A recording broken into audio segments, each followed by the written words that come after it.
man. I can't believe I'm regretting not watching more isekai anime. How the heck do I get back to the real world? Oh.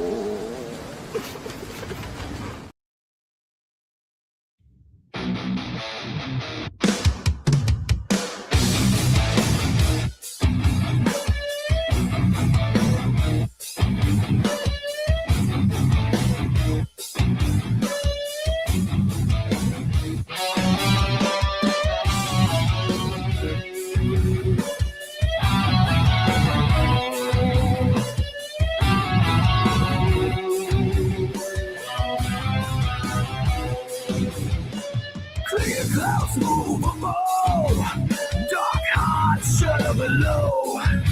We move as ghosts through the impelled souls. We pay dues to the ferryman, carrying so far away.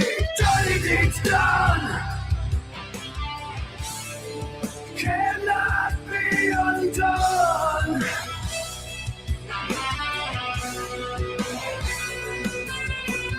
Dirty deeds done.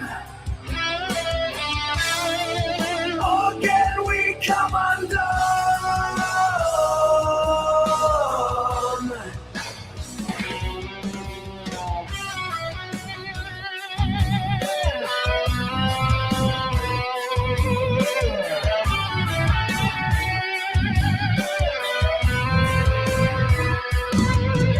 The crimes of our fathers await the judge of our soul.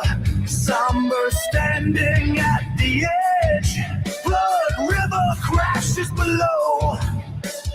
Churn over boiling flames, reaper reads out our names. Go! Everything's done cannot be undone.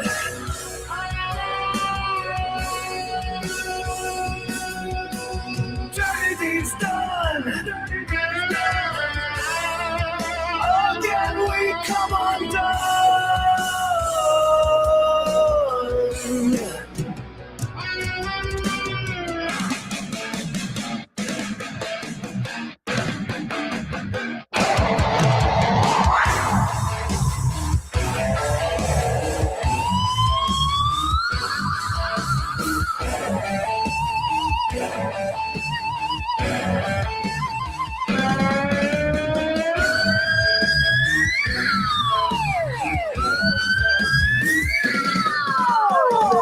Over barren, wasteful lands, the demons carry our carcass. The master lift calls our names, hollow words, foul their fears.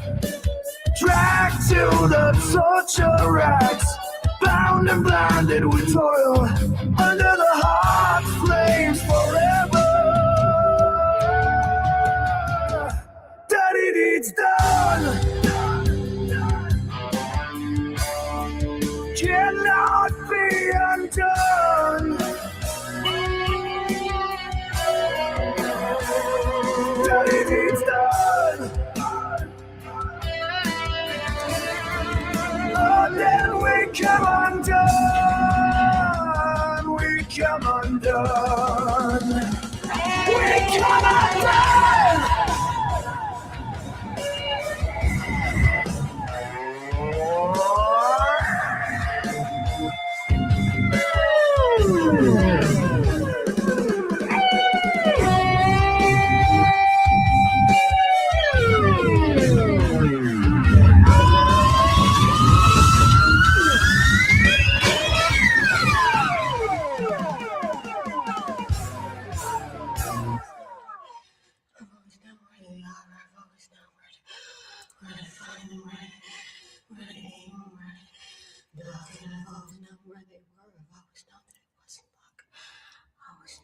Wasn't luck. I've always known. I've always known that I could see.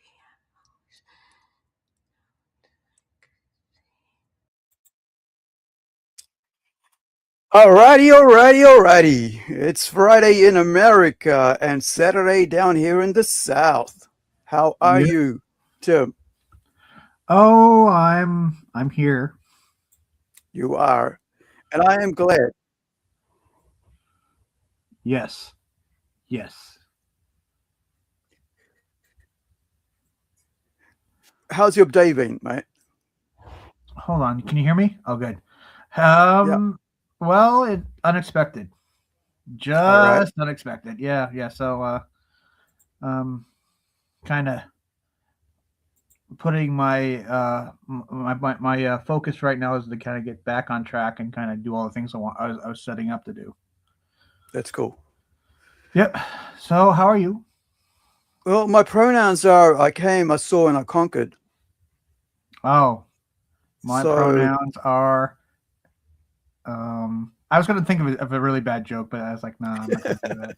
I was like, there's a possibility it will backfire on me, so I'm not gonna. Yeah, well, I thought of that yesterday when I was naming a future, a future post. Yeah, I mean, sorry, a stream, live stream. MPST. I always give them a new stream name, so Oh, whatever yeah. goes through my head. So this one, of course, is called "I'm Too Stupid for My T-shirt" or for my shirt, right? Yeah. So I'm not sure if you heard that, but like, there was some hoopla in wrestling this week that caused I had some the fake news go out as well as good, the real news go out. So tell us, what have you heard? I heard it was some wrestler named was it King Brodie or something Brodie? Brodie King. Yeah, Oh, okay. this dude on the screen, this big, huge behemoth of a man who does not have to worry about anybody, coming up to him going, hassling him or anything like that. So, which kind of really annoys me because when you got this big, tough guys and they're out here, always like, throwing their weight around like they're tough and you should listen to them because they have some sort of celebrity. Never mind the little fellas who have to live in the street with the criminals. I'm glad it wasn't like was that Viva Van or Zeta Zang because they're hot. So Well, Vader's been on doing what is it called, commentary on JCW wrestling. you mean Vince Viva Russo. Van? Yeah, You mean Viva Van. Yeah, I know that. Yeah, she does. Yeah, because she was doing commentary for like Mexican outfits. I think like CMLL sometimes, and sometimes for other indie wrestling outfits for their television. She stuff. did a lot of. Sorry, I forgot. She was doing a lot of wrestling in Asia, specifically Vietnam. Oh, okay. I didn't realize that Vietnam had Well, I she's guess Vietnamese. everywhere. Oh, she didn't know that. Yeah, Viva Van. Yeah. All right. So the headliner for today, of course, is AEW and these chants, anti-ice chants. But I just want to backtrack for a bit and talk about how over the past, I think 4 years that I've been watching AEW, that the audience members, particularly the leftists, are using AEW for propaganda, right? For ideology, for political things, when it should be a place where you can just go and be entertained. But they, like every leftist, want to turn everything, every entertainment, and every joyful place where we can have fun into a political thing.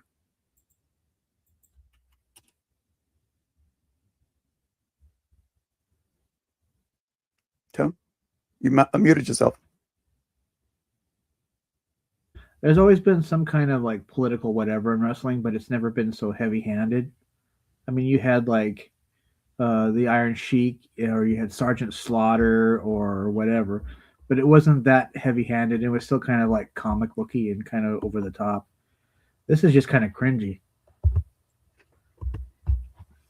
Yeah, you're right. It's kind of weird because like they'll have like trans big huge trans flags. They'll have Palestine flags, and this is just they did nothing about it, or maybe they did, And now when you have your own wrestler wearing a abolish ICE t-shirt, right?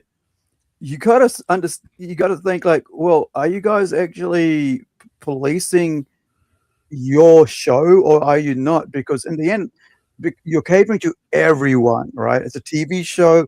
You're catering to everyone, not just to a particular group of people with a particular set of ideology and politics. And it made me want to not watch it, or instantly didn't make me want, like, I just lost interest in this wrestler right away, this dude here, right? Brodie King. And it just sucked because I really liked him. And I was like, well, I don't even know that he's been out here like selling t-shirts that says abolish ICE and then giving that money to charities that actually, so-called charities, right, that help people, probably sneak into, and I don't know exactly because I haven't looked into it, and I will look into it in a moment, but probably, that goes against the whole stance of actually protecting your citizens from criminals. So I think it's WrestleLamia covered it. So this is from their channel here. I'll put the link in the chat, and we'll watch it, and then we'll come back and comment on it. If you find, yep, there we go. The link, and in the chat is the link, and you guys can check out. Did not want to copy paste. Here we go. And so WrestleLamia is, it's got 2 million followers. And so there's some fake news put out by one of the wrestling commentators, Dave Meltzer. So I'm going to have to clear that up as well as we go into this, because that did not happen. You kind of like a fallout. So this is like a week ago, and supposedly on the 4th. So about 10 days ago for me, right? And I haven't been able to find the exact video, but I have found the actual show, the match this was on. But I have a clip from an NBC News, right, who basically had this because it made the news, international news, because of how cringe it was. Taken action to stop these chants from occurring once again. Oops, went too far. Go over here. You go away. You play now. Next up, an AEW wrestler banned from the show. Now, last week, the main event of AEW Dynamite featured anti-ICE chants, and WBD has reportedly taken action to stop these chants from occurring once again. The main event of the show. So, yeah, WBD didn't. So they came out and said they didn't on the following show. They were saying about banning them or something. But it kind of seems strange that you would, because in WWE they actually mute the mics, crowd mics, when they have something that they don't want, right? Like when they start chanting AEW and stuff like that. Show featured Brodie King, and King often uses his platform to speak out against ICE, and he's even worn anti-ICE clothing on AEW television. According to the Wrestling Observer Radio, WBD reportedly blocked King from appearing on last night's Dynamite. The deal is that they didn't want the fans in the arena to be chanting that. If Brodie came out, there was that risk. When it comes back, it will happen again. I don't know how they're going to handle it. It's not a Tony call. This is from above. A report adds that the network simply doesn't want to get on Donald Trump's bad side. You know what it is? Nobody wants to get on Trump's bad side. If it wasn't for that, nobody... So this part here is all fake news, right? The dude made it up and then went back and changed his post about it. But here's the video from the actual... let me grab it from the actual news. Where is it? Come here. There we go. From what happened during the live show, right? Because like I say, like indie shows and AEW is an indie, considered an indie show. There's a lot of craziness, and that's why I like AEW, right, over WWE. And so when you go on wearing a t-shirt for weeks on end, and then you sell those t-shirts that are against you, even your own country's legal system, because to be honest, I think anybody who's anti-ICE is really shooting themselves in the foot, because they're trying to protect you from the criminals getting in, because everyone who gets in there illegally into your country is a criminal. They broke your law, right?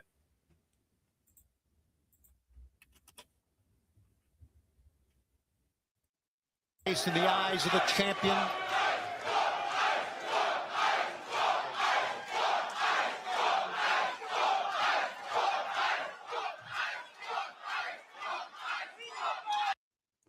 So, I mean, that's really gotta suck, man. Like, to be able to, like, wrestling this dude here, and he's turned the whole crowd against you and against your country because, you know, he's all for the illegal immigrants, right? And here's the thing: they're not just from Mexico or South America; they're from China, from India. You know, I'm an Indian, but I'm from South Pacific. You know, from Sri Lanka, from Africa, from Asia. These are all able-bodied men who are carrying out crime in your country, and you're here promoting anti-ICE, anti-policing of those people. Well, one, what does he have to gain from it? Two, is he just doing it just to look good in the cameras? Like, look how much I care about something. Well, most leftists are like that, right? Yeah. Today it's about like, oh, I hate ICE. Tomorrow it's about the climate or something. You know, it really means nothing.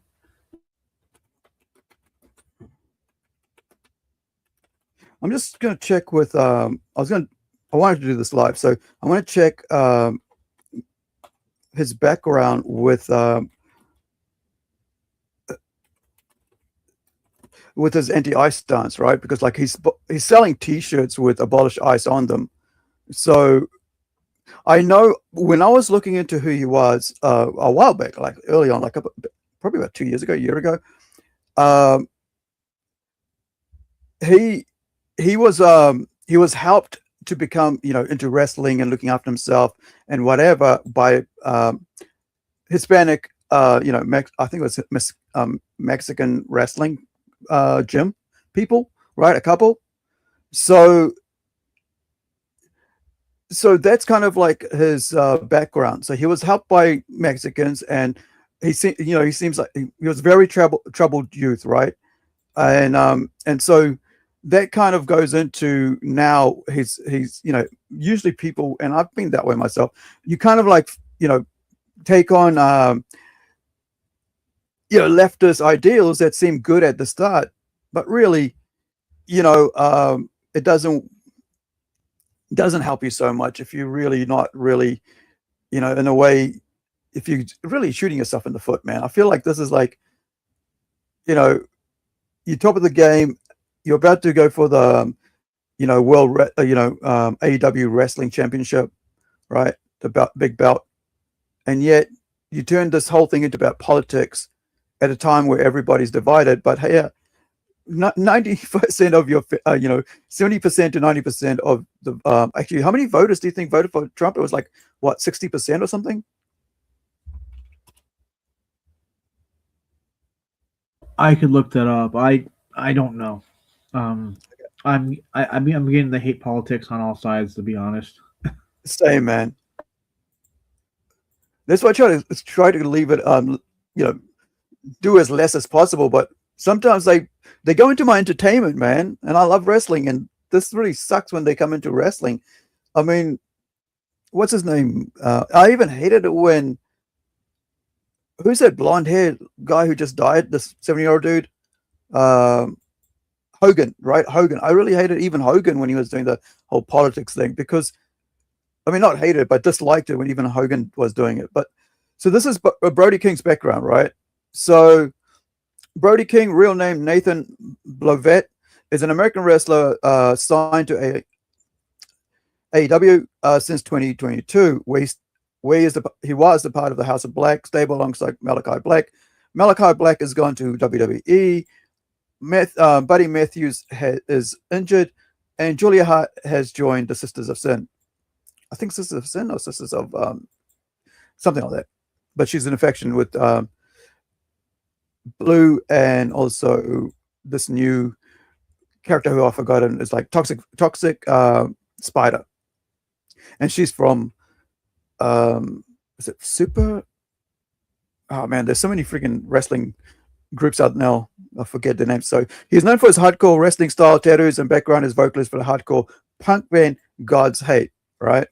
So King has competed in promotions like Ring of Honor, Pro Wrestling Guerrilla, PWG, and he's World Tag Team Champion currently, but his partner is injured.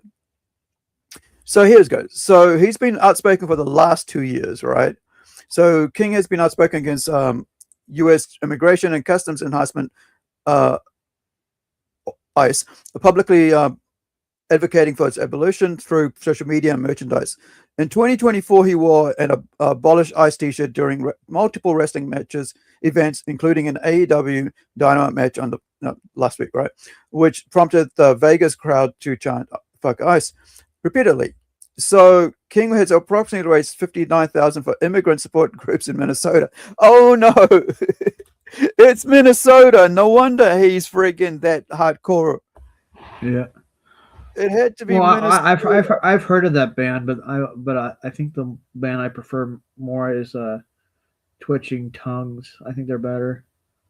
Right. But yeah, I think they're kind of lefty like that because I don't know, they don't do it all the time, but I think when they're on the shows he said quickly "Free Palestine." Yeah. It's really uneducated. It's like you with these can people, like right? you can like music and kind of hate with the band's politics. Yeah, I think at this stage you have to do that because some people are just ignorant, I think, when it comes to this sort of stuff. And because they don't really go out to understand what the reason why it is happening, especially when we find so many criminals right now that ICE has been able to round up and deport because of how they, how much pain and suffering and gosh, the things that, that's going on with these people all around the world, with illegal immigrants. It's just sad, bro. It's like, imagine that happening to your child or your daughter or your wife, and it just becomes this whole big thing where how can you not want these people out of your country? So with that, we're moving along because we've been following the Comicsgate drama, and 2026 seems to be giving us lots of Comicsgate drama, even in February. Have you seen this clip from Kino Casino that Lisa clipped? No, I don't watch them. Neither, but the clips, makes it so much more fun because you only get the snippets of the good stuff sometimes, right? That's why I try to clip some of our stuff because it's just and it takes effort and time to do that, so I don't do it too often because it just means you just get that little, and then you then you got to put the link to the main show.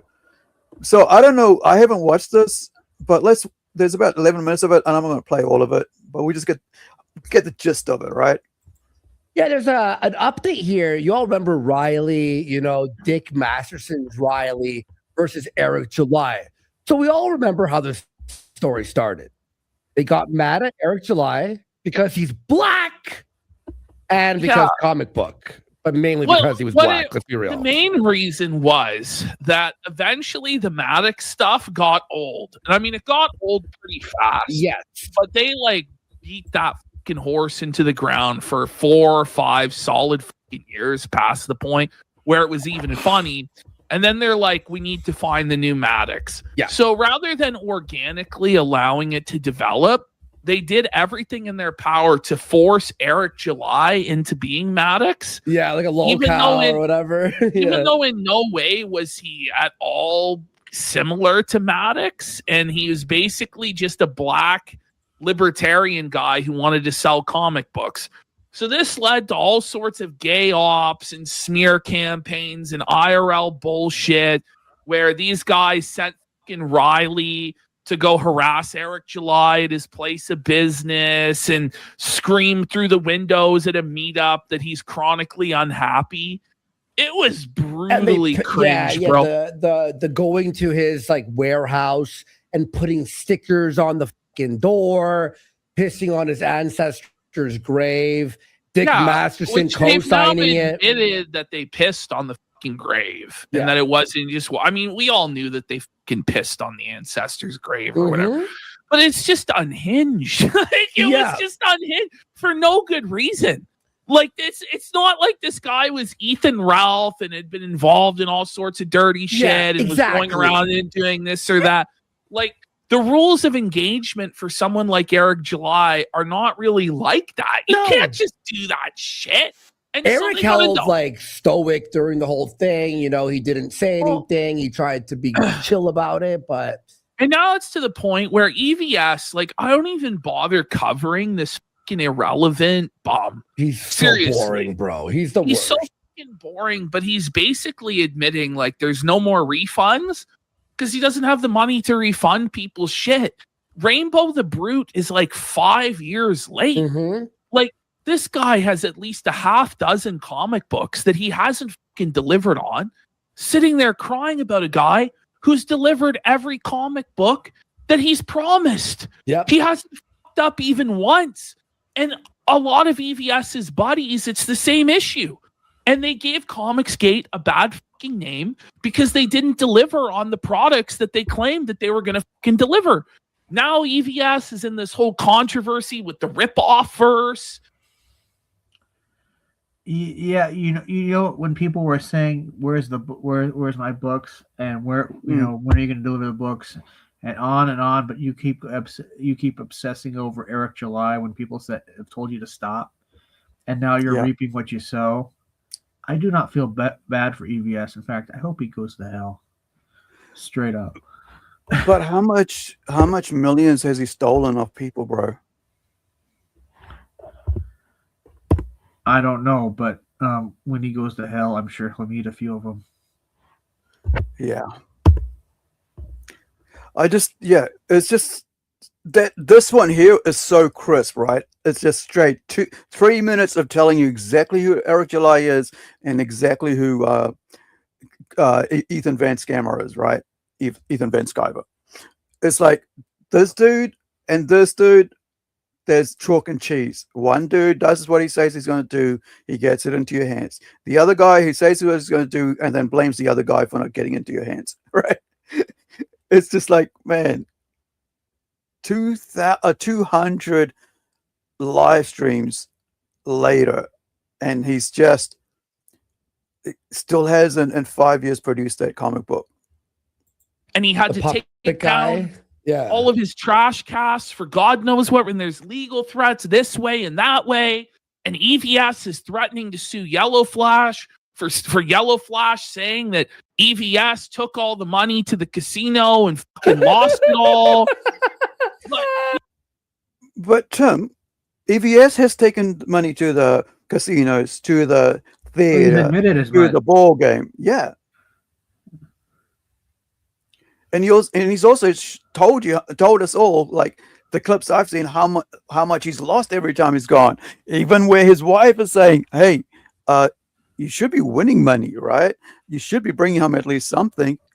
And here's the thing: in the past, when I was working at sports restaurant kind of thing, and I was in the kitchen as the chef, whatever.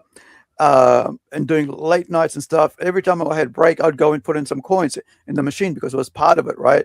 We call them pokies down here. I'm not sure what you guys call it there, but the coin machines. Yeah, coin machines. Yeah. Yeah. Yes.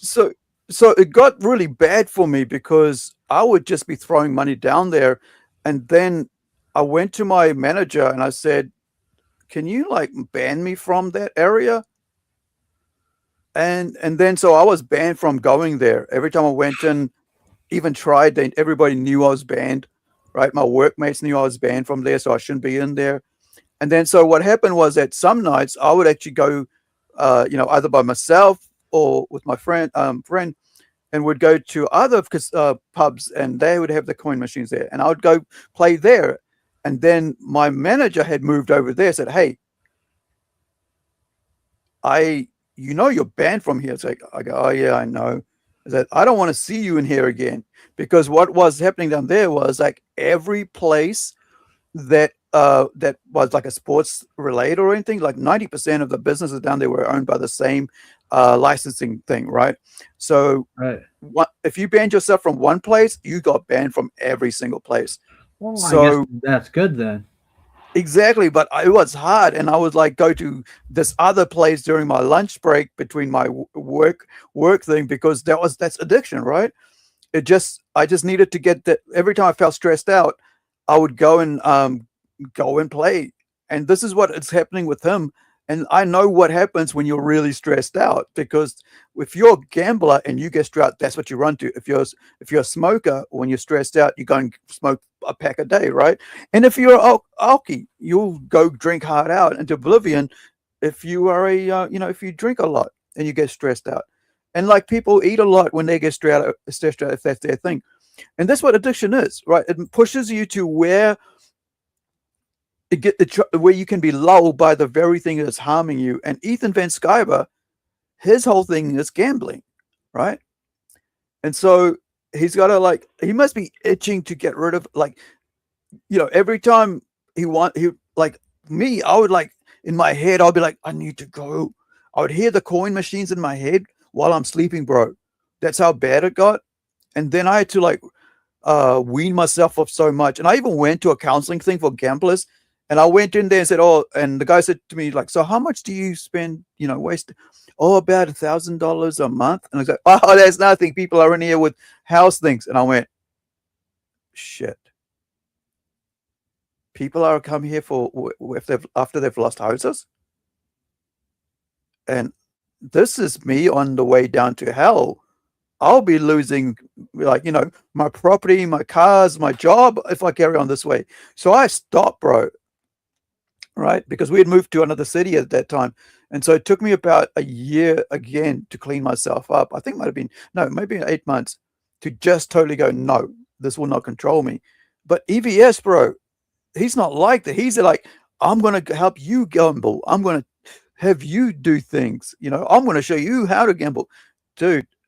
Nobody can tell you how to gamble to win, because it's a machine that's that's been programmed to pay out at certain times, and unless you have a friggin' computer brain who's able to calculate when, and even when you walk away from that, somebody else will win it. It's happened to me twice, I think.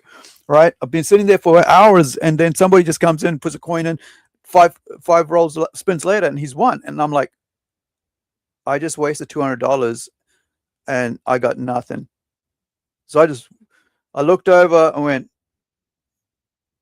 this is not good. Have you ever gambled before, bro? I'm not very good at it because I don't believe in wasting money unless it actually turns into something. Yeah, I just can't do that. That's the same thing like with smoking. That's why I stopped smoking. I think it's about 3-4 years now that I gave up smoking after smoking for about maybe 20 years, 15 years of my life. And it was like money. Why am I spending this money on this when I can spend it on other things that's more important, like making my comics, right? Buying music, things that will last and not just be, puffed away. And this is the problem here with Ethan Van Sciver, right? He's an adult who doesn't really understand that he's just stolen all this money, right?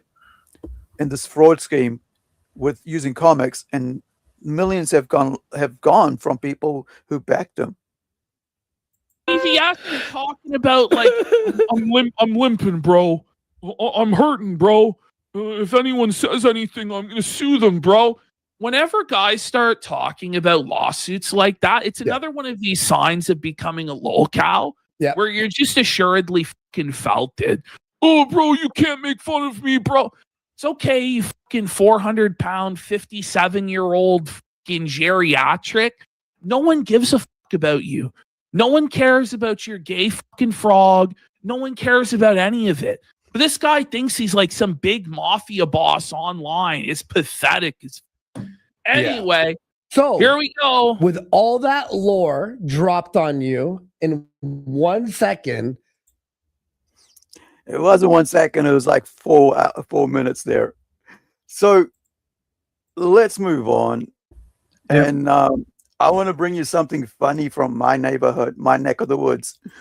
Something I was looking forward to, but was hoping it did not include other people, right? So this story is about a dirt biker in my city who seriously got injured in a crash. Now, this is only about 3 days ago. It's the 14th here, so I guess I don't know how many days that is in northern times, but so a dirt bike rider has been seriously injured in a crash in Whangarei, just as Northern police were warning of dangers of joyriding in city streets. Now, what was happening with this clown? He would weave in and out between cars in a two-way main highway road, like it's like the main street. So see the street here. This is like, I mean, it's a road, right? It's very busy. It's like full-on busy. It's like you got to actually wait to walk across because there's no lights. So it's a footpath here. And so he would drive in and out like his car, his dirt bike, right? In between, like almost every day, no helmet, do wheelies, speed and everything. And I'm like, and my mate and I were like, I said, bro, he's going to kill himself. And that's okay, as long as he doesn't do it involving other people. However, the latest crash occurred about 5:20 on Monday in the suburb of Romanga near the intersection of Otaga, blah, blah, blah. A car and dirt bike were involved, with the rider suffering severe injuries.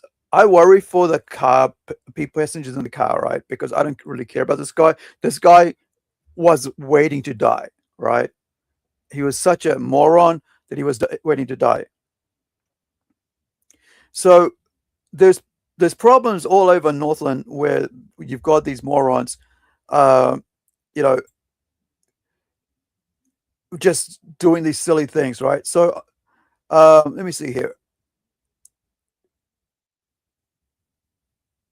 So there was another one, right, as well, including these dirt bikes, right? Kaikoi, where this other one happened earlier.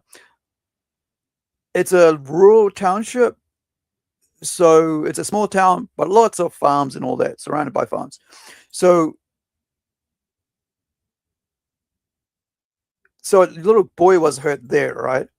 Because, you know, so Armstrong especially is concerned about a trend of people taking young children joyriding on city streets without helmets or protective clothing, or bikes that often had poor brakes and bald tires, because they're rural areas that don't, you know, and they're just showing off, right?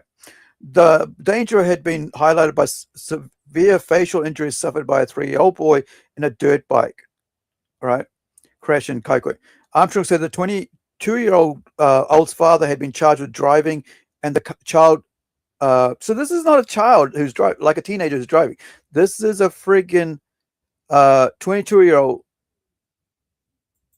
who took a 3-year-old for a joyride with no. Well, why would you even put a 3-year-old on your bike, man? No helmets, no nothing. But it's just low brain cell people. So the other guy is 29 years old, bro. Well, I mean, when I was a kid, I went out ride on a dirt bike, but the guy was driving slow. It was on a camping trip, yeah. Yeah, and it was but just that's a small like little, slow, right? And my grandfather was watching the whole time, so it wasn't like high speeds or anything. Yeah, but these guys are like on the roads, bro. They're not really worried about other people. They're just trying to show off and, oh, look, I'm really cool. Look at my dirt bike. Right. So the other thing is here, right? It's a huge safety concern for us. I've seen firsthand people who have been seriously hurt. And absolute last thing we want is somebody to lose their life as a result of this thing. So the Monday one, right? The one with the guy in my town, in my city, I should say. Right, it's a state highway, and he collided with a car. He died later in the hospital. So he was a death wish, dude. I didn't realize he died. Now I think they've just updated it. So he died later in hospital. So he was on a death wish, right? But the problem is he's put other people, you know, he's crashed into other people in the car. And they're now having to, deal with, mental health and all stuff that comes from, causing somebody's death. But yeah, there's been a few people in our city who've been doing this around our area. It's just because it's not a really rich area. It's a poor area. So there's poor bikers, showing off with their dirt bikes and stuff. It's just so annoying, bro, seeing that, because it means that like other people are getting hurt and not only them. And it's just stupid because I think, it just seems like the mental health is just not. It's this. I think it might have to do with this whole YouTube generation online thing. Taking videos of yourself, loading it up, and then people videoing and stuff. Doing it, yeah. Yeah. Well, they're also filming themselves doing stupid things when they shouldn't be doing stupid things or filming themselves. Back in the day, you could do something stupid and nobody else would know. Yeah. Those were good old days, right? When where you could just do stupid thing and nobody had a recording of it and like walk away feeling stupid, but that was it. If you were doing something you weren't supposed to do, maybe your parents said like, well, you can't go to Seattle because it's blah blah blah, and you go to Seattle anyway. You didn't film it. You didn't leave evidence that you went against what they told you not to do. Yeah, but now everybody's recording it. And it's just like, my favorite one is the teachers that do things at work that they're, they're promoting stuff they shouldn't or whatever. And then they run to TikTok to film it and brag about it. And then they wonder how they get found out. And they get fired. Well, since I think I'll just put on a funny thing after that, because just a palate cleanser, I guess. Because that was just crashes and people dying and causing other people pain is not the coolest thing. So this is, before we go into the next subject, which is Epstein and Trump, we're going to look at some embarrassing moments. Да, и плечо.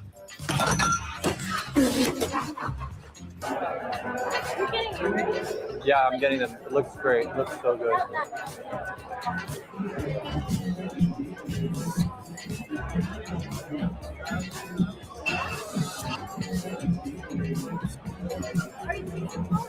Yeah, it's so good.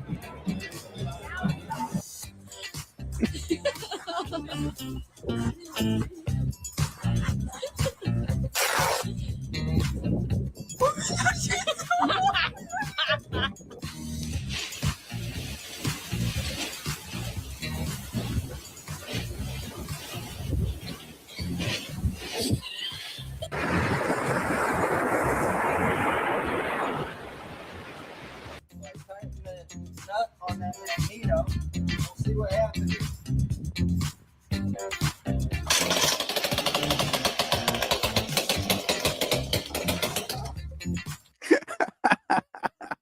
I was not expecting that. I was expecting him to get hurt or something, but not that. Yeah. That was, All right. So some major news keeps coming out about Epstein, right? Oh man, what can it be this time? Something horrific, I bet. Well, we're going to be looking at a bit more of that on a future episode where it's just covering Epstein as the main theme. But because there's some crazy shit coming out, man. It's just... There is. There is. It's like it's a whole network of weirdos and gross people. Yeah. So this is a clip from Asmongold. I haven't seen it. I mean, I haven't seen the original, so this is the only one I could find on it. Apparently, this is what's so fucking insane. I did not expect this to happen. Trump was one of the first people who was a whistleblower on Jeffrey Epstein. More evidence that Trump was the original Jeffrey Epstein whistleblower is coming out in the court documents. Trump was responsible for Epstein's first conviction. So you remember whenever this came out? When he first heard the rumor, he kicked him out of Mar-a-Lago. He was an FBI informant. I can tell you that I talked to President Trump back in 2009, and several times after that, he helped me. He got on the phone. He told me things that were helping our investigation. I now see why Biden didn't release the Epstein files when he had 4 years to do so. I don't think anybody was predicting this. This is the file. Knew Epstein was disgusting. Trump said Maxwell was Epstein's operative. She is evil and to focus on her. Trump told blank that he was around Epstein once when teenagers were present, and Trump got the hell out of there. Trump was one of the very... See, that's what I've been saying all along, right? When we've been talking about Trump in relation to Epstein, because I remember that original thing where he said that. He said, like, he was at my, at my club. I saw him. He was being creepy with chicks and with young girls, and I told him to get the hell out. Tim. So yeah, and they've been trying to like pin Trump to Epstein, but it's like no, the only thing you know is that he kicked him out of his Mar-a-Lago. Yeah. And then he also, I guess he got like a Christmas email from him, but I don't think he responded to it. This is 2009, man. And Democrats have been like, oh, it's Trump this, but we find out like, dude, it's like there's so much coming out about how many, how he was helping out and how many people were involved in like the bad things evil things that Epstein was doing around the world. And if it wasn't for Trump, like going and whistleblowing on Epstein, the dudes would still be probably doing it.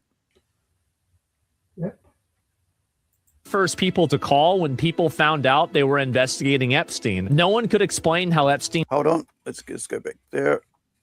Evil and to focus on her. Trump told blank that he was around Epstein once when teenagers were present, and Trump got the hell out of there. Trump was one of the very first people to call when people found out they were investigating Epstein. No one could explain how Epstein made his money. Prince Andrew was a fixture in Palm Beach. So Jeffrey Epstein thought that Trump ratted him out. Epstein came to believe that it was Trump who had first caused him to be investigated by the law enforcement in 2005. This is also one from 2016. Oh, wow. Way back in 2005? Wait, let's hear that again. Yeah. They were investigating Epstein. No one could explain how Epstein made his money. Prince Andrew was a fixture in Palm Beach. So Jeffrey Epstein thought that Trump ratted him out. Epstein came to believe that it was Trump who had first caused him to be investigated by the law enforcement in 2005. This is also one. That's crazy, bro. Huh. No wonder all of a sudden things have gotten kind of quiet about Trump. So Trump's basically been helping while they've been trying to get a case against Epstein. It took them 4 years because Epstein already knew they were onto him. But because here's the thing, man. It's just like with Bill, right? He's got so much money. He's got FU money, right? That he could basically buy and sell people, which they have, right? They do that all over Africa because they were trying to use like Bill Gates was trying to use tested vaccines in South Africa, North Africa, South Africa being its own little thing, Central Africa and all those other areas to use as test his vaccines on. That's why I've always said for the last I think maybe 7-8 years that Bill Gates is just a creep. That when you have too much money, you think it makes you feel Machiavellian, right? The ends justify the means. Is that the right word, Tim? Machiavellian? I think so. We know he liked the Russian girls, and that's how he got AIDS. STDs. I don't think he got AIDS. Well, STDs, whatever. He got. Yeah. He caught something from Russian girls. Man. From 2016. Bill Clinton. Got a lot of problems coming up, in my opinion, with the famous island with Jeffrey Epstein. A lot of problems. That island was really a cesspool. There's no question about it. Just ask Prince Andrew. He'll tell you about it. The island was an absolute cesspool. He has quite obviously conducted himself in a manner unbecoming. Yes. Unbecoming. He was a sex offender. Yeah. I'm sorry, I'm being polite in the sense that he was a sex offender. But you were staying at the house of Yes. a convicted sex offender.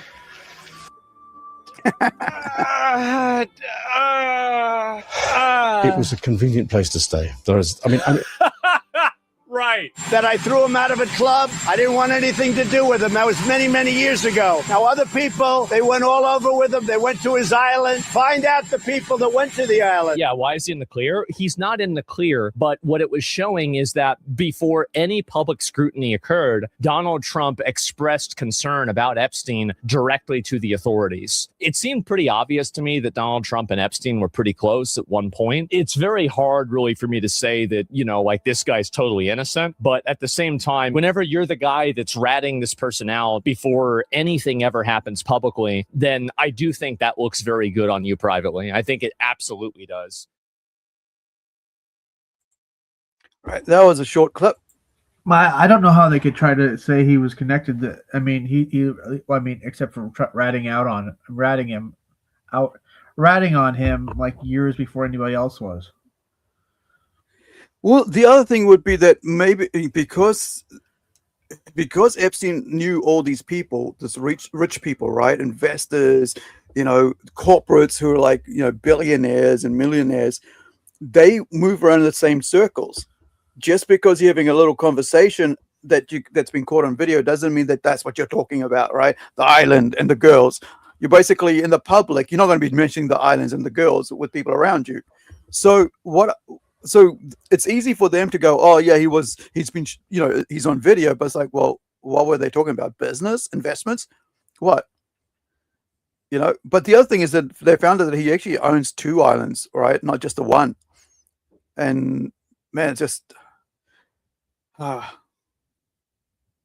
so I want to bit of a segue again away from that sort of stuff.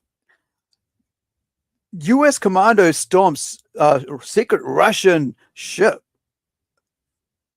Crazy footage.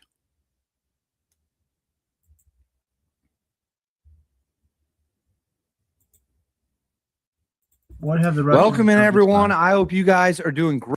Sorry, bud. What have the Russians done this time?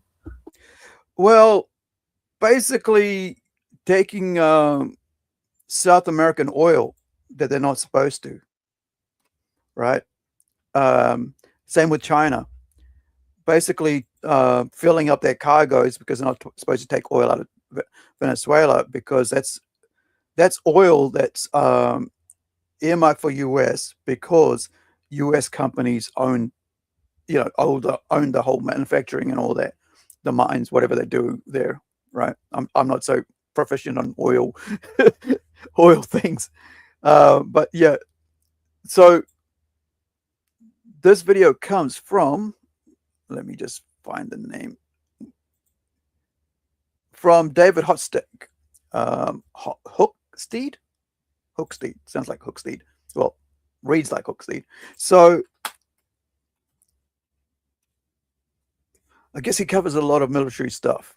So let's have a look at this. It looks cool, man. It was just so cool how they did it. That's why I wanted to show this. Because the other thing was that the U.S. Military also took out, commanders also took out a cartel this week as well. Great. Wherever you're watching from today, I'm filming this on February 9th, and we have major news and video footage after U.S. commandos stormed another secret Russian ship, seizing it and continuing to send the message to the world. We are not going to tolerate anyone violating the standards that the United States of America has set.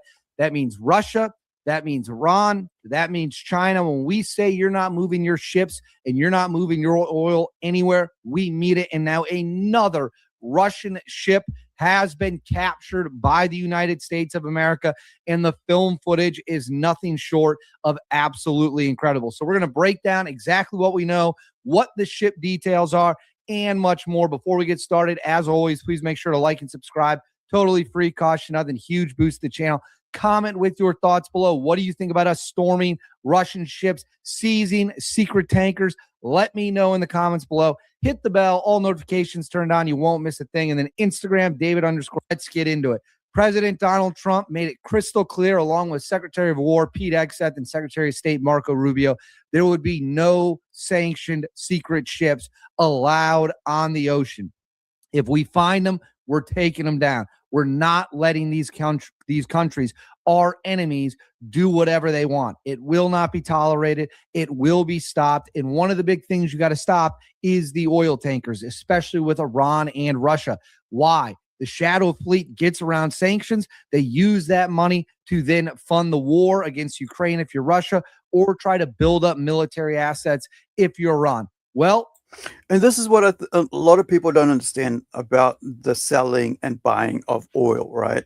Especially crude oil, is that those money gets spent on weapons, because a lot of people are just going to be selling to, say China, and then China gives that money back to Iran. Iran goes out there, sends military, money to buy military weapons for Houthis, right? Who are basically attacking ships, cargo ships, carrying goods around the world, right?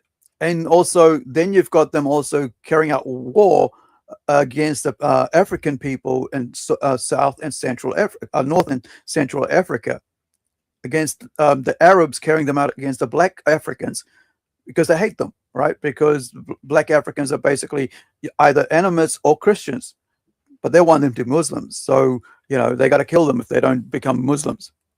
Let me throw this up on the screen for you. This was shared this morning, February 9th, Monday, February 9th.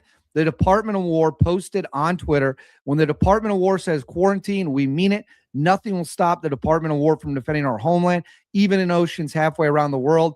Overnight, U.S. military forces conducted a right of visit, maritime interdiction, and boarding on the Aquila 2. Is it the Aquila 2 or the Aquila II? I honestly don't know. Without incident in the Indo-PACOM area of responsibility.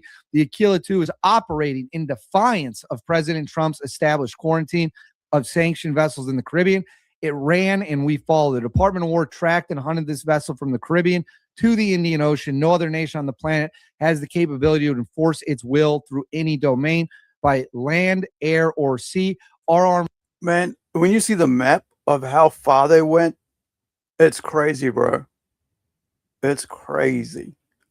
Forces will find you and deliver justice. You will run out of fuel long before you outrun us. The Department of War will deny illicit actors and their proxies the ability to defy American power in the global maritime domain. So this was a secret Russian ship operating, I believe, out of a Panamanian. As a New Zealander from the bottom of the world, I'm going to have to say, and I believe this wholeheartedly, that we need a strong America. We need a powerful America. We need America to lead us, because when we had a weak America, all these people played around, right? And did whatever they wanted under Biden.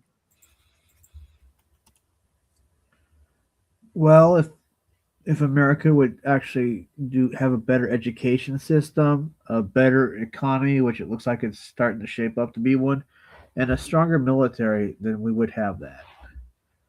Instead of these stupid, non-important, side issues that aren't even worth dealing with.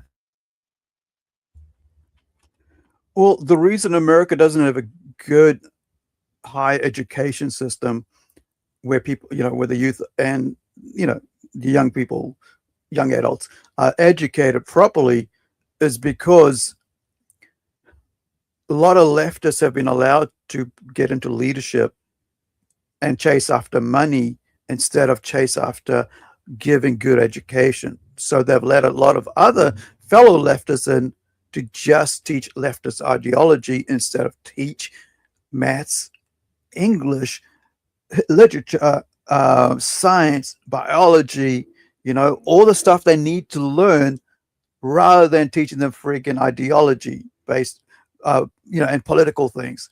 Just teach them what they need to survive. That's why you see a lot of videos of clips of people who just don't know what the hell 1+1 is, right? Or where countries are. And so they don't know, so they don't understand, and therefore they don't know what history and how people got where they are. And so they think, oh, America bad all the time. No, there were governments that were in power in America that were bad, like Biden, right? And Carter with Iran, and so on. So you've got things that has happened over the last 40, 50 years because bad people were elected to office and they were there to just, fill their pockets, as we saw with Obama, as we saw with Biden, right? Especially with Ukraine. But America needs better education for its youth. Otherwise, it's going to fall so far behind against everybody else, and that's sad. Flag, so the flag of Panama, but we know this is a Russian ship, and quite frankly, this continues to be badass. Now, let's go ahead and watch the awesome film footage.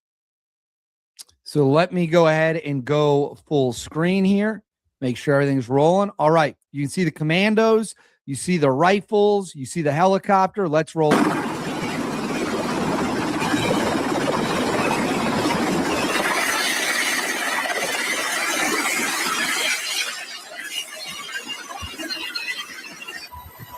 Here it is. So you got a sniper here on the screen. This is the secret oil tanker, the secret Russian ship. Sniper is at the ready to engage any possible hostile target.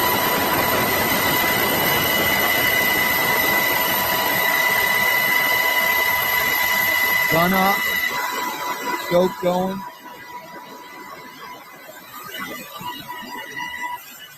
And then right here, you see the helicopter right there. They are offloading all the commandos. They're going to come down the rope.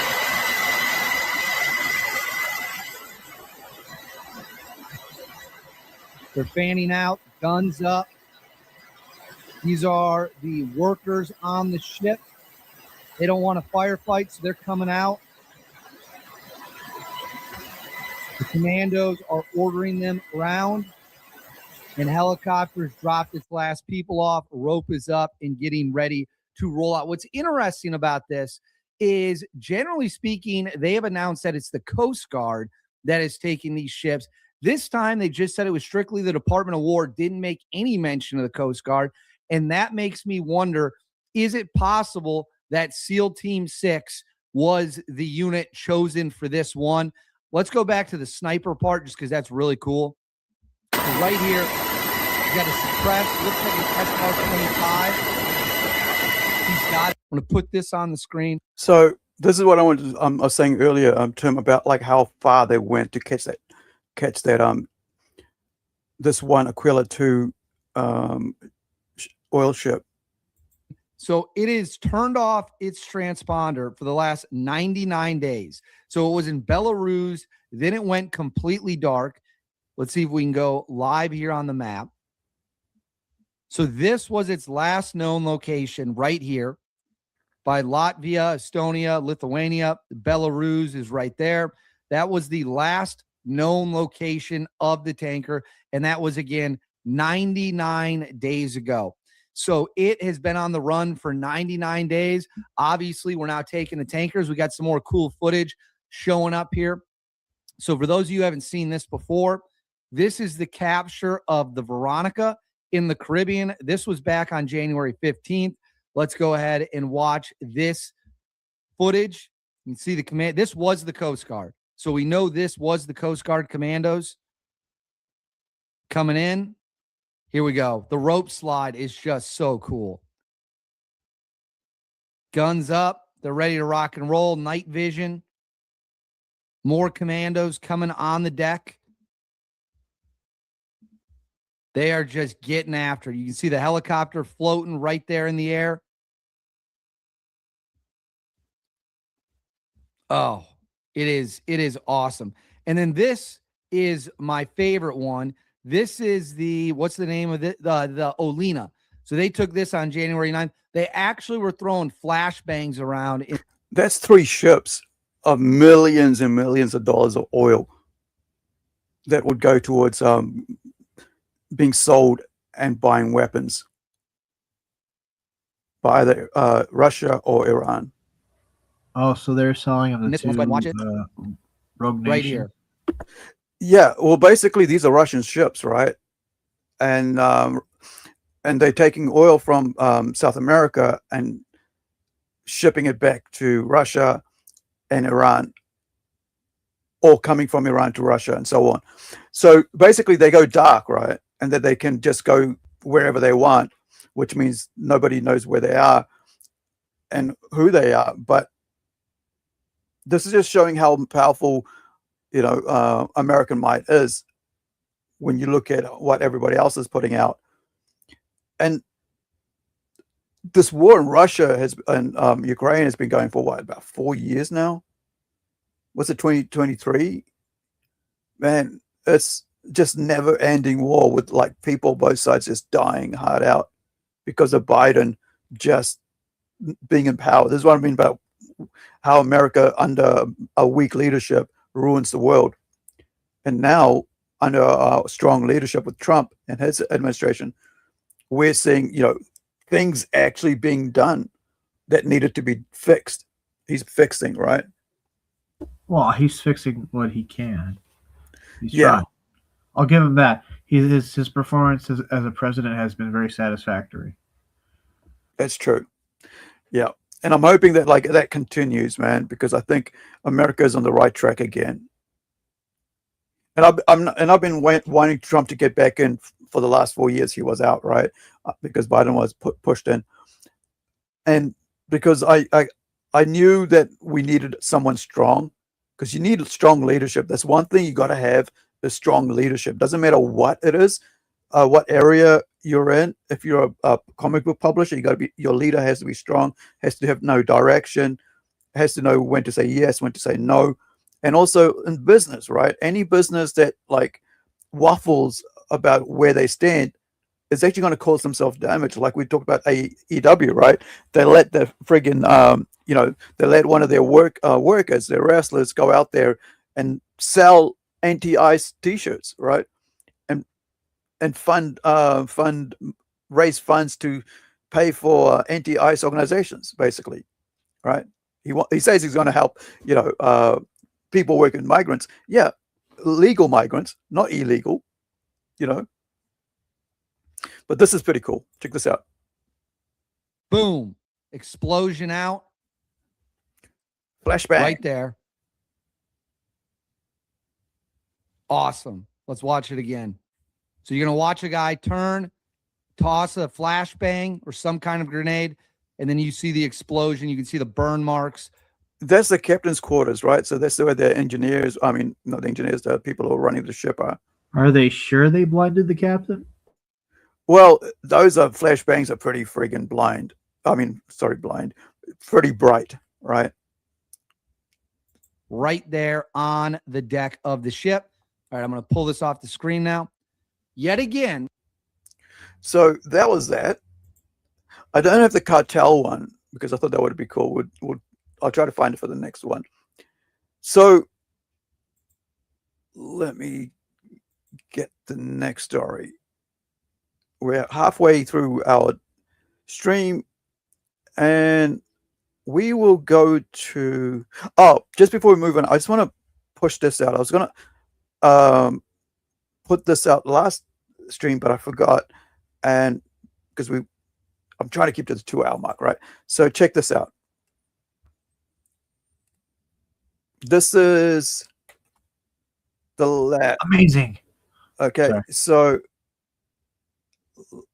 So this is, I can't even remember her name now, but you will know. So this is from Liberal Hive Mind. Whoops. Oh, this guy. Yeah. Yeah.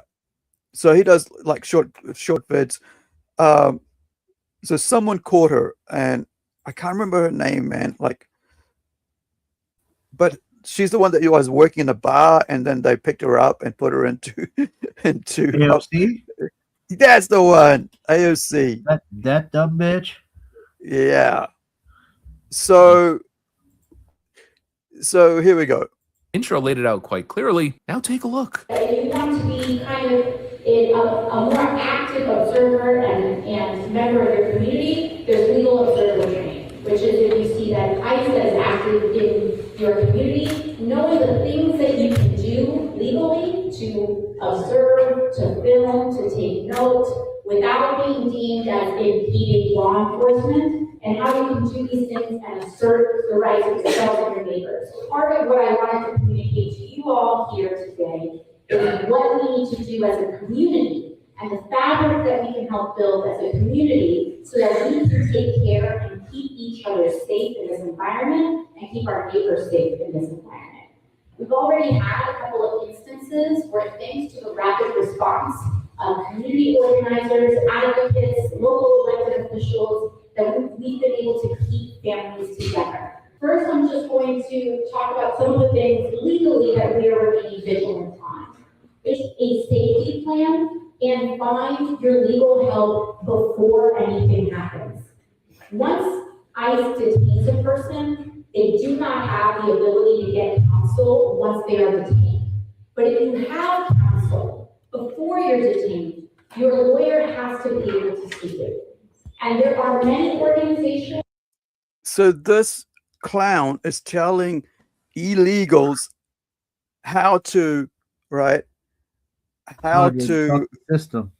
Yeah, how to be criminals further and how to buck the system.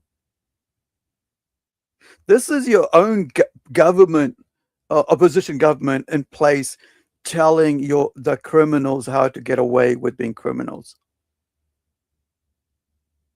Even directed them to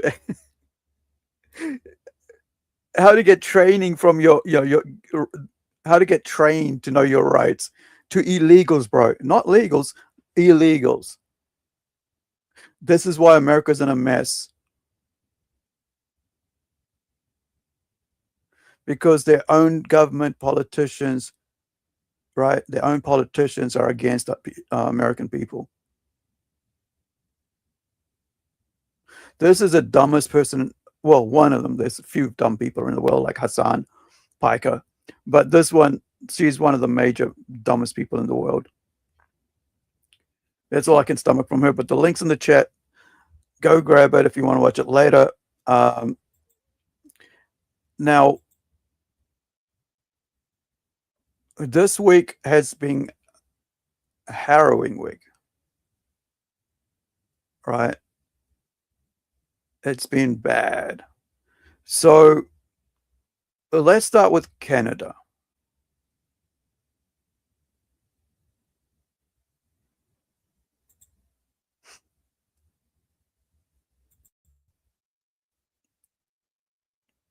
If it will get to me as quick as I can, get rid of that. Find this and one spot. There we go. We're continuing to follow that breaking news out of northeastern British Columbia. Police responding to an active shooter at a secondary school in Tumbler Ridge. And Sarah is watching this for us. Yeah, it's the active shooter alert. This would have come about 3 hours ago now for Tumbler Ridge. It covers actually quite a large area. Tumbler Ridge, a small community. In addition to that, Chetwynd, Dawson Creek also included in this. RCMP saying that all of these areas, particularly Tumbler Ridge, is in a shelter in place. Do not leave your homes and do not go to the school unless directed to do so. There are 2 schools in Tumbler Ridge. There is the secondary school as well as the elementary school. And according to the school district website, there is a lockdown and a hold and secure in place for the 2 schools. What we know from the latest RCMP press release, they are saying that the original suspect is believed to have been found dead. They are right now working to confirm whether or not there is a second suspect in this. And according to the initial active shooter alert, that active shooter was described in that alert as being a woman, brown hair, wearing a dress. They are also working to determine whether there are injuries, whether there are victims in this. We have confirmed. So that was the initial thing. There was a woman out there shooting up people, right? So what ended up finding out was that it was a dude, a trans dude, who basically shot up his, I think his, let me see, what was it? He shot up his home, killing his mother and brother and father, I think. Let me just get to the right vid here, so we get a good background on this. It's a bit further down on the list.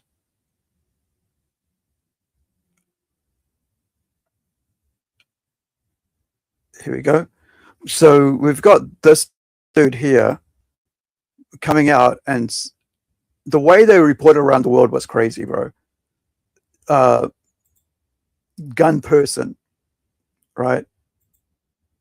They were calling him a gun person. When it was found out that he was a dude dressed up as a chick, they started calling him a gun person. So this is the other video clip. If you have questions, I'm prepared to take them at this time.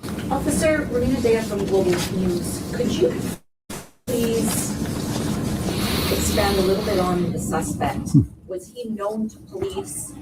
Were there any red flags regarding his... Tim? Yeah, I've seen this. This guy, he's just being kind of easy about it and not saying what people would normally say about this person. Yeah, it's kind of pathetic. Yeah. Mental health. So a suspect is identified as an 18-year-old female by the name of Jessie. We have a history of police attendance at the family residence. Some of those calls were related to mental health issues. Boy. So we got to talk about a story that liberal media outlets. Oh yeah, so it's including mum and stepbrother. I thought there was a father in there, but no, there isn't. So it's a CNN and BS Now are probably going to avoid, right? They're probably going to avoid talking about this. They may talk about it a little bit, but they'll spend most of their time boohoo, whining, and crying about Trump, talking about Epstein, talking about a whole bunch of stuff that, in my opinion, is not as important as a story like this, okay? A story that does not fit multiple liberal media narratives that they want us to believe. A story involving a transgender Canadian school shooter who slaughtered 8, including mom and stepbrother, seen holding rifle in eerie photo. Yeah, so this story involves an individual, an 18-year-old by the name of Jesse Van Roetselaar. I'm not sure if I pronounced this person's name correctly, but Jesse here had dropped out of the high school about 4 years ago, earlier, before committing this mass shooting. Jesse is a biological male, but has been living as a transgender woman. Now, Jesse has a history of mental health issues, but somehow, some way, in a country like Canada that has very, very, very strict gun laws, got access to a firearm and then committed a mass shooting. So we're already seeing multiple liberal media narratives broken here, right? Already, if you haven't picked up on it. One, again, we have a transgender individual. We're not supposed to say that. We're not supposed to acknowledge that. Apparently, that is hate and bigotry to say that. Now, again, if this individual was just a straight white Christian male, the liberal media would make it mandatory to acknowledge that it was a straight white Christian male. And if it was a Trump supporter, they would definitely tell you that it was a Trump supporter, right? But because, again, this person is transgender, we're not supposed to say that, right? We're not supposed to acknowledge that. But what you have here, again, is a mass shooting happening in Canada by a transgender individual, a narrative breaker, right? So without further ado, let's learn a little bit more about what happened here from the mainstream liberal media. And then we're going to get into law enforcement, because the law enforcement authorities who are handling this case, they're embarrassing themselves, right? They're humiliating themselves, trying to adhere to woke ideology while covering this situation. So without further ado, let's go ahead and get into it. A mass shooting in British Columbia, Canada has left a small town in complete shock. Police say the shooter killed at least 9 people at a school and then a home about 400 miles west of Edmonton. More than 24 others were hurt. The alleged shooter was also found dead. Let's go to CBS News correspondent Chanel Call. Chanel, what do we know about the suspect? Yeah, there's so much to break down here, Liz. As you know, I'm Canadian. You mentioned Edmonton. I actually lived there for 3 years, and that is in a province called Alberta, which is the bordering state to British Columbia, where, of course, this mass shooting happened yesterday. So today we heard from authorities. They said that they got the call at Timber Ridge Secondary School at about 1:20 in the afternoon. They said that right after they got that call, they activated and they were able to get there on the scene in about 2 minutes. So Liz, they say when they got there was active gunfire. Those officers, Liz, they went inside, and then within minutes, they say they found the shooter dead with a self-inflicted gunshot wound. They also say that one teacher and 5 students between the ages of 12 and 13 years old were also found to be shot dead in that shooting. And they also say that before the suspect actually got to the school, Liz, they believe that the suspect killed their mother and brother at the family's home. Listen. Wow. So a suspect is identified as an 18-year-old female by the name of Jessie. We have even in death, they try to protect the dude, right? Even after murdering. Why he murdered a bunch of people? Yeah, it's like, dude, he murdered 9 people, including children, his own mother and stepbrother.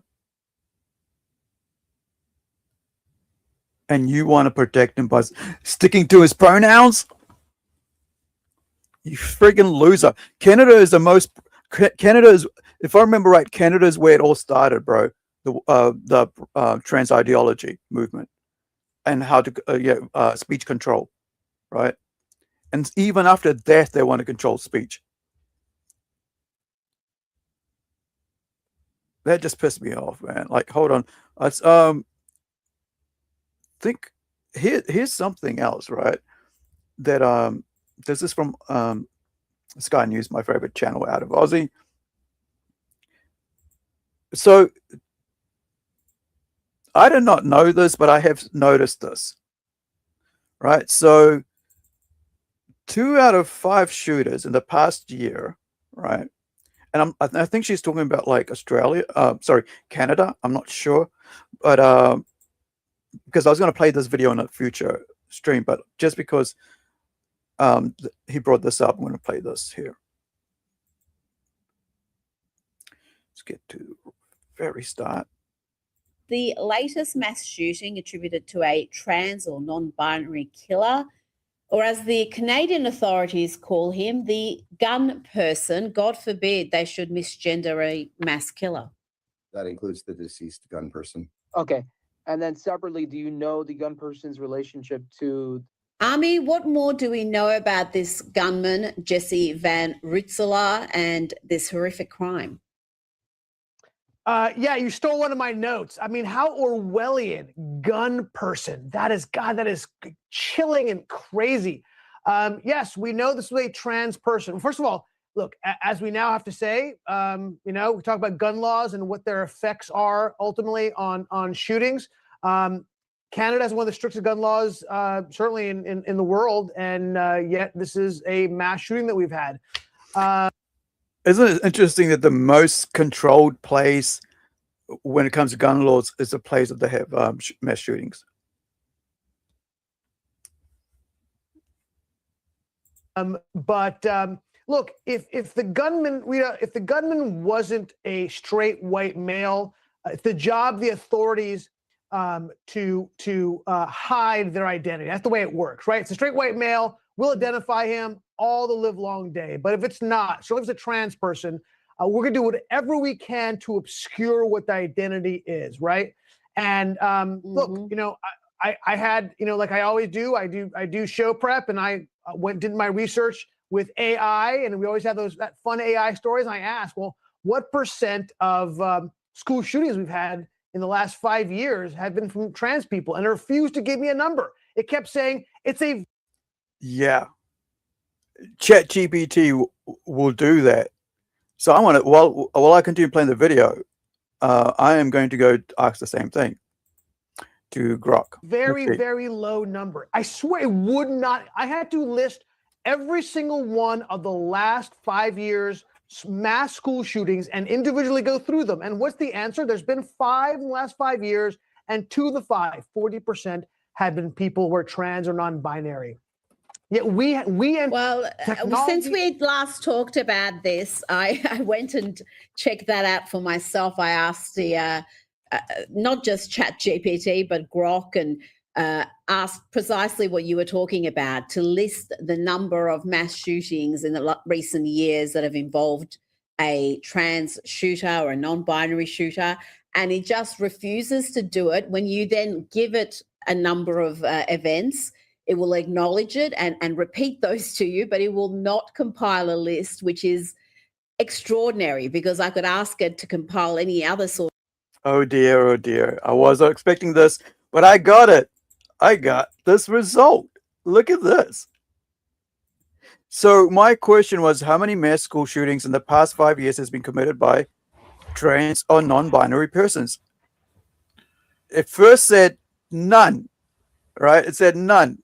But now, right, I should have clipped that, but now it's saying now it's trying to say, yes, it is. So it's changing itself. The first response was no, no school shootings mass shootings were by trans people. Now it's saying, here we go. This is live, people. It's changing again. It keeps changing. So the number of mass shootings, hopefully, it'll finish itself. The number of mass school shootings committed by trans and non-binary persons in the past 5 years, 2021 to 25, is very low, with only 4 to 5 confirmed cases in the US, right? Depending on definition of mass shooting in school. This represents less than 0.1% of all mass shootings but I asked for school. See, I asked for school.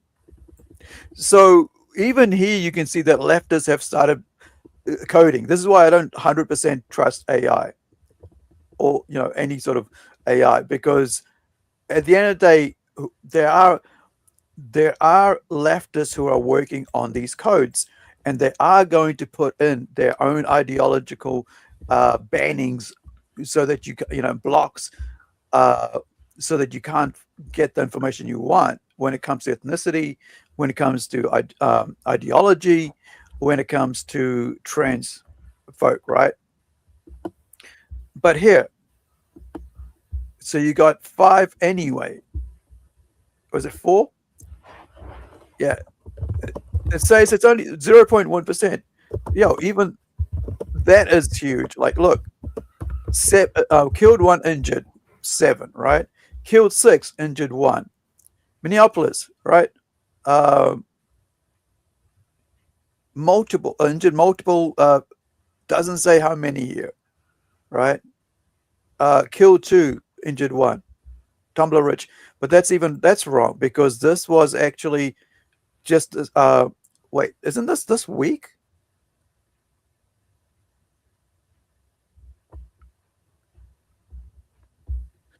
That's supposed to be 10 and injured 26. See, when it comes to dude, like, when it comes to trans stuff, it just spits out lies and misinformation.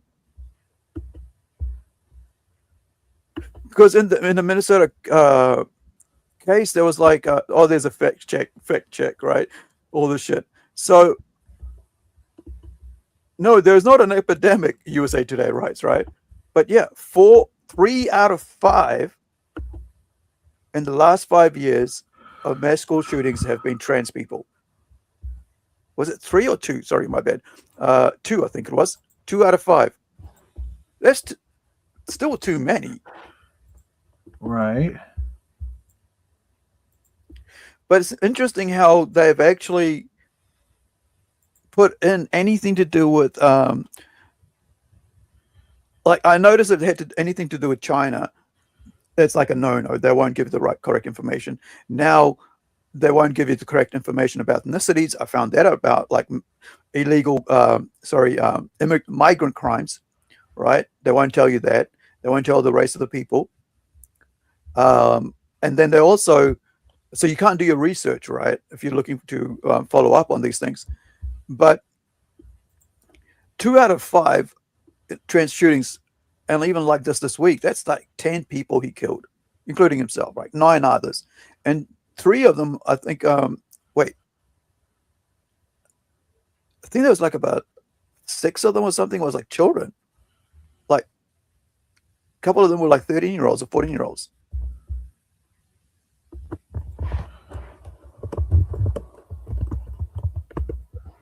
And it will normally do it. But there is just this determination not to acknowledge that perhaps there is a problem here. Now, let's move along to the House of Representatives today, passing a massive election integrity bill, 208. Okay, so that's that from that. But yeah, it just, man, AI, they've like, it's frustrating when you try and do research for to get the right numbers for certain things so we can cover on the topics, and then AI is made, is already programmed not to tell you that. So now we're going to move. Sorry, carry on. It's just crazy. It's just I don't understand it either. It's very frustrating, but also it's like they're trying to control information, right? Oh, they said, AI is going to provide any information you want right away, and it'll help you with research, but then it blocks certain topics, right? Right. So before we move into the next set, bad news, let's get some, some fun back into the stream. We're running. This video brought you joy. Drop a like and let me know your thoughts in the comments.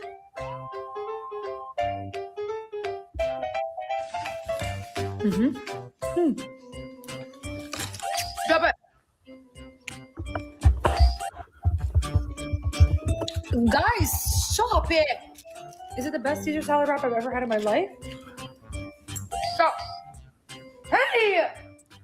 This is so bad. Go down. Go down.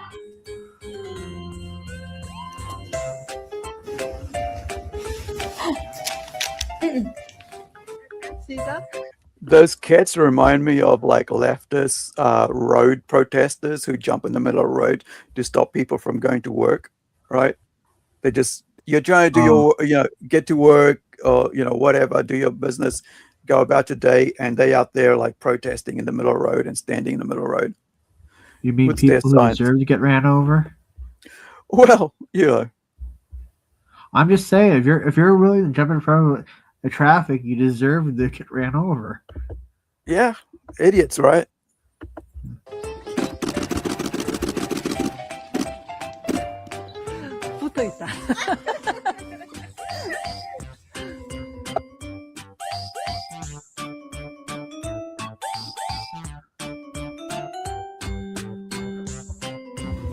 Bye.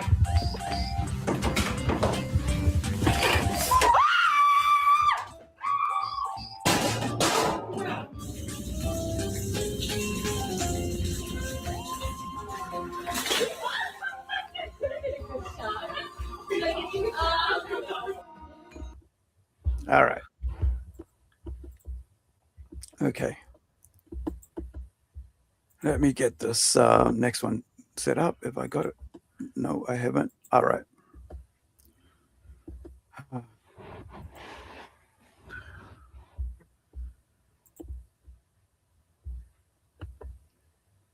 Here we go.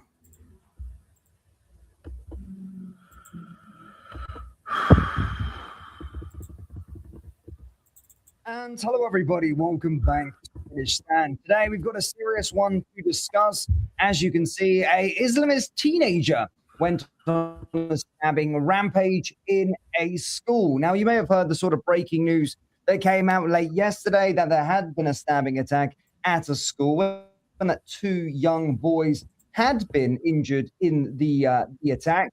However, as the day went on and as we got through the night, more details emerged of this stabbing rampage, and it was, of course, by a student himself, but did tell Akbar. And the latest update this morning, of course, is that a terror probe. This is why I hate anybody playing or like saying or whatever Allahu Akbar, because it's like glory to God, right? That's basically what they're saying. And it's like glory you to talk Allah. about like Lord Raptor Jesus. and his show. Yeah, I always like mute that song. I like the music though. The music's cool. I But think, I just I think they're doing it in a mocking kind of sense, so it's not. yeah, I understand that as well, but I just hate it. I hate the two words together. Allah biscuit, all right? Allah chocolate Well, biscuit.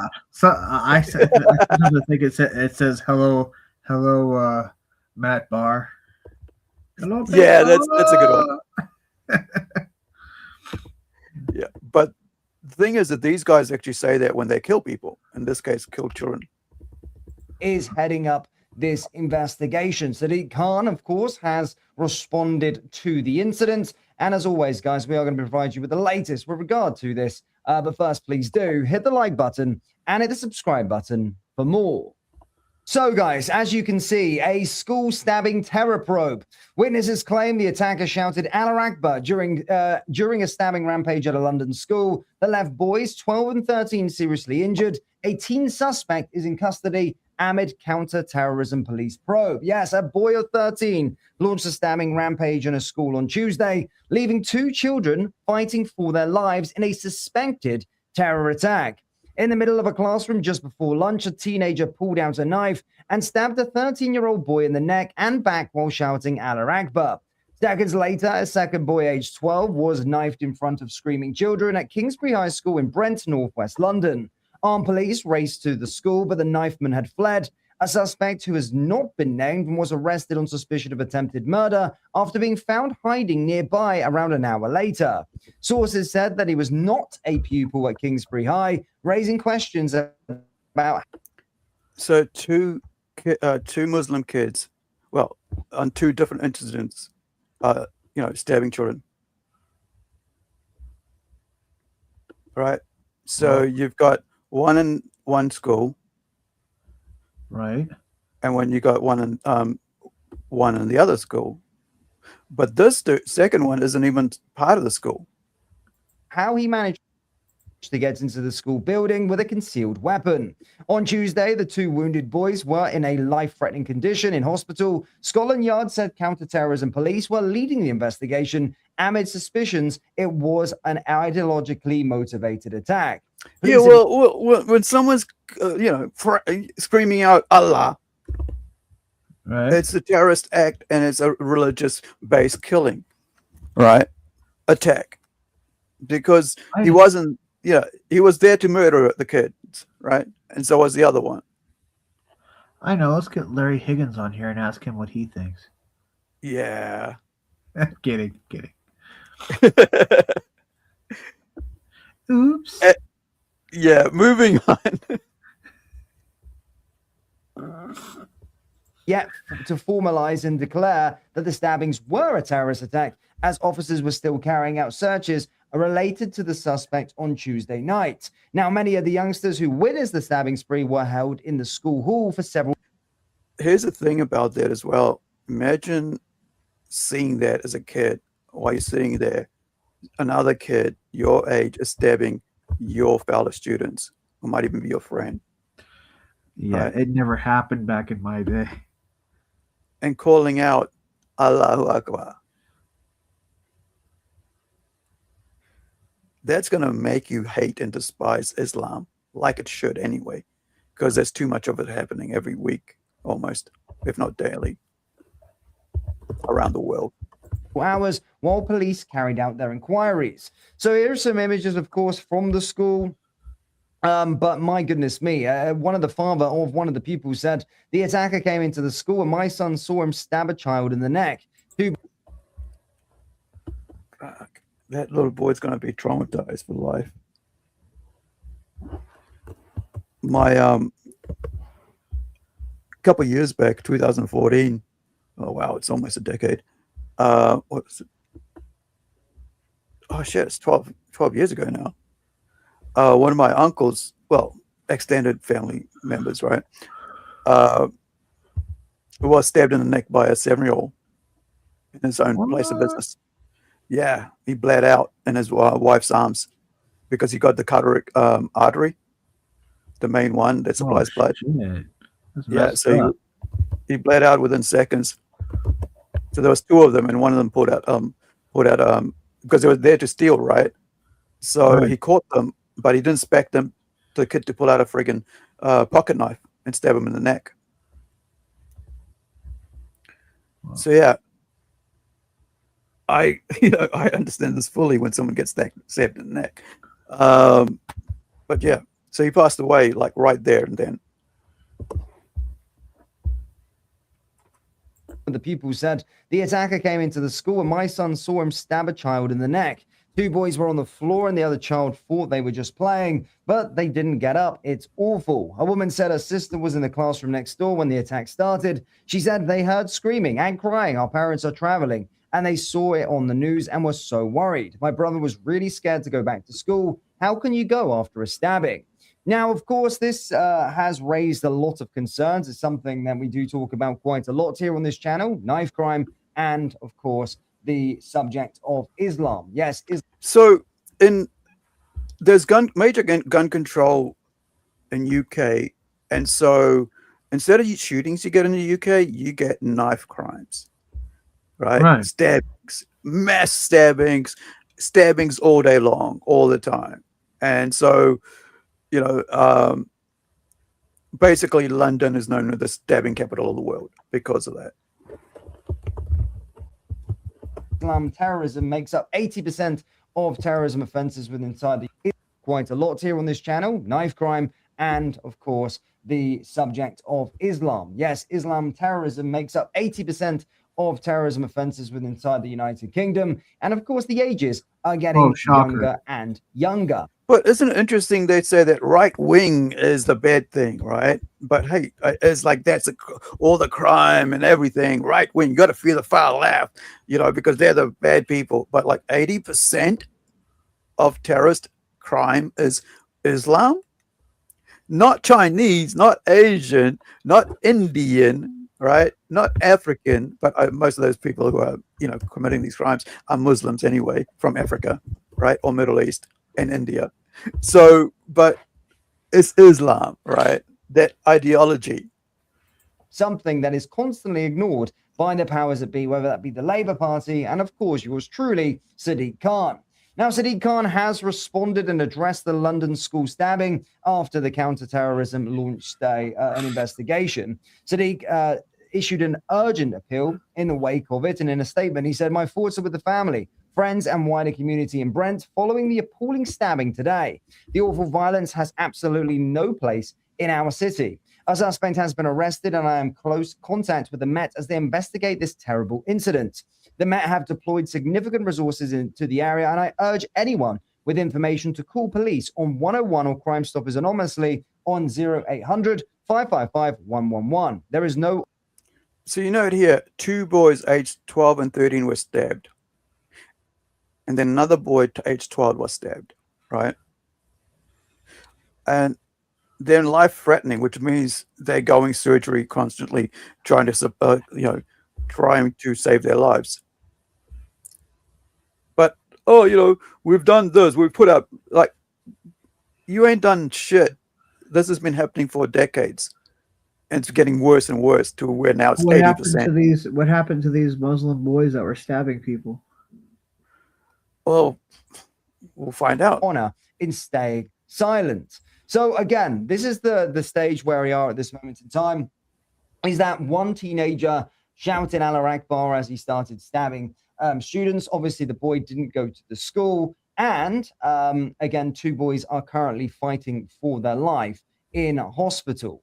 Now, this has been happening for a very long time. Now, Sadiq Khan will, of course, gaslight you and make it out to you that isn't the case, that London is a super safe place. But knife crime is, of course, rampant within the capital and certainly is going up in a linear fashion since he was appointed as the London mayor, but constantly ignores it. Now, Islam is something else. It's another subject that, of course, is a radioactive subject and talking point within inside the United Kingdom. So, Tim, your answer to your question, a teenager has been arrested on suspicion of attempted murder, right?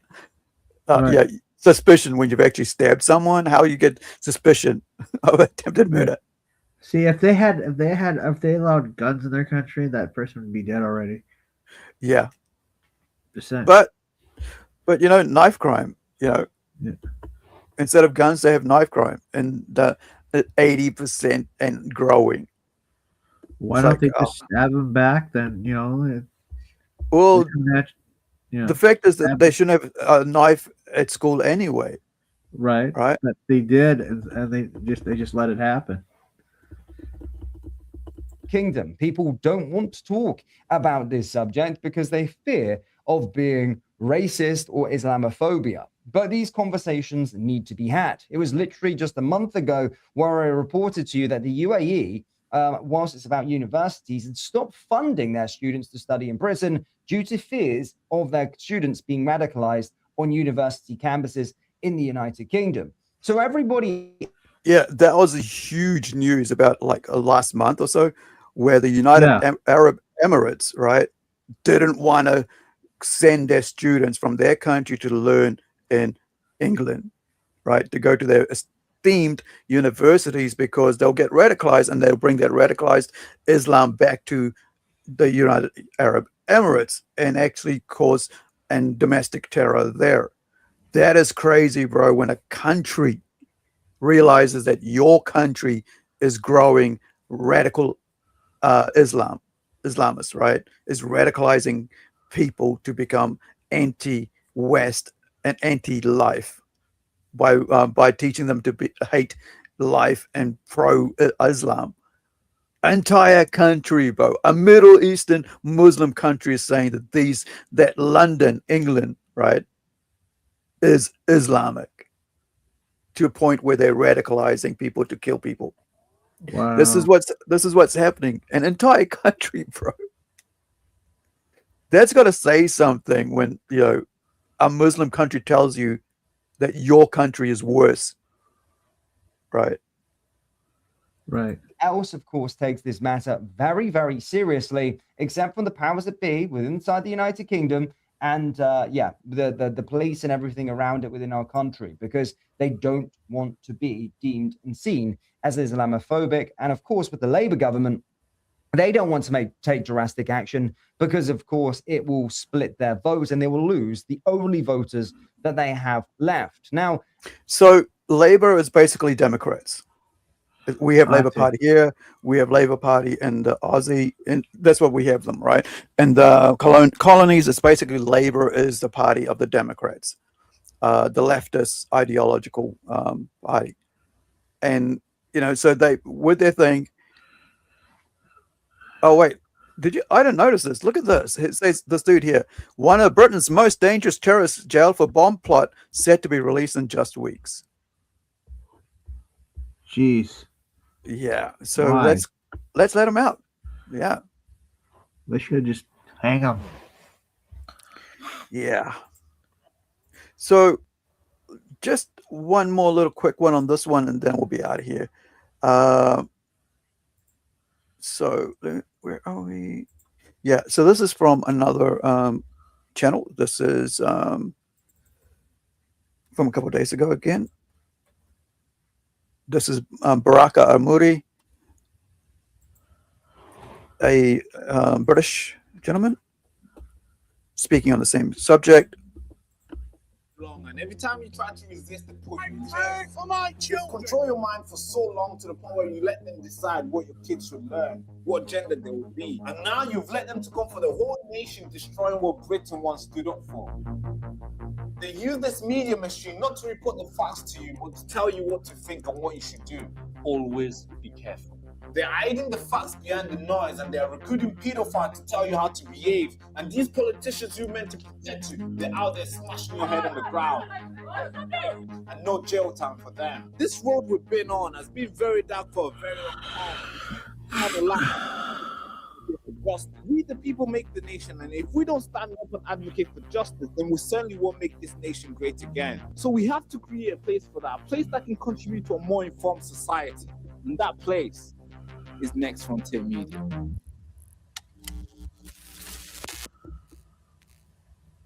Armed and local officers were on scene within 13 minutes of the 999 call. On arrival, we were made aware that a 12-year-old boy had also been stabbed, and the boys had been taken to hospital. We await an update on how they are, though we understand their conditions to be serious. The thoughts of everyone at the Met are with them and their loved ones, and we want to thank the doctors and nurses who are providing the boys with urgent care. The suspect, who we believe to be 13, left the scene following the stabbing. After urgent inquiries, ladies our and officers gentlemen, arrested him patriots, and also recovered a weapon. truth seekers, digital warriors, welcome back to the show.